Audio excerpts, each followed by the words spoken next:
Okay, isang mapagpalang araw sa ating lahat mga kabarka. At narito naman tayo.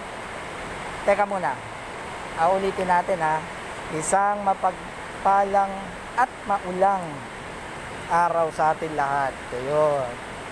Ayun, maulan-ulan ng panahon. Naririnig nyo sa aking background yung tunog ng ulan, tubig ulan mula sa bubungan. Ayun nga, at ingat-ingat tayo mga kamarka ha. Lalo na paalis na si Goring, papasok naman si Hana, pero hindi naman tatama sa kalupaan si Hana. Si Goring naman paalis na, pero magdadala pa rin ng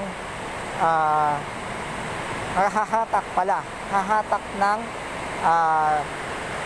tinatawag na habagat. Kaya ito nangyayari sa ating panahon. Kaya mga kabarka, ingat-ingat po tayo. At kung wala at yun nga, suspendido ang mga klase, trabaho, at yun nga, ay stay na lang tayo sa bahay. Magkape tayo o magano tayo ng mga sabaw. At syempre, kapag ganitong panahon, kailangan din natin na magpahinga. Masarap, malamig, 'di ba? Yun. Kaya mga kamarka, ingat-ingat lagi. At yun, mamaya rin second round classification ng 17 to 32nd place. Ang Gilas Pilipinas ay magtatangka na makaisa o masweep yung second round ng classification.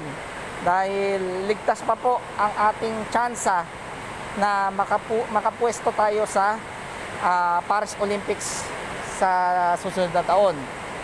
Sino ba ang mga kalaban ng ating pambansang koponan sa second round?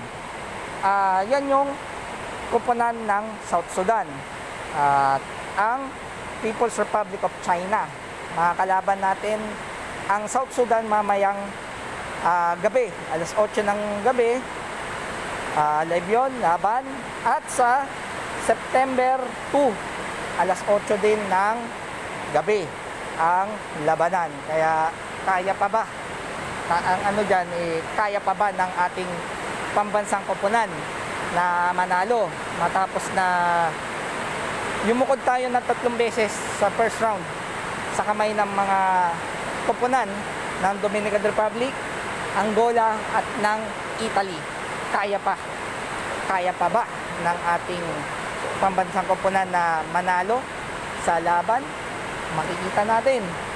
O makaisa man lamang sa laban o dalawa na natin ang mangyayari, dahil ilan na lang ang naglalabanan para sa spot, para sa tinatawag na loan ticket ng Asia sa Olympics. At yan ay ang Pilipinas, Japan at yung tinatawag nating mga Chino o yung China.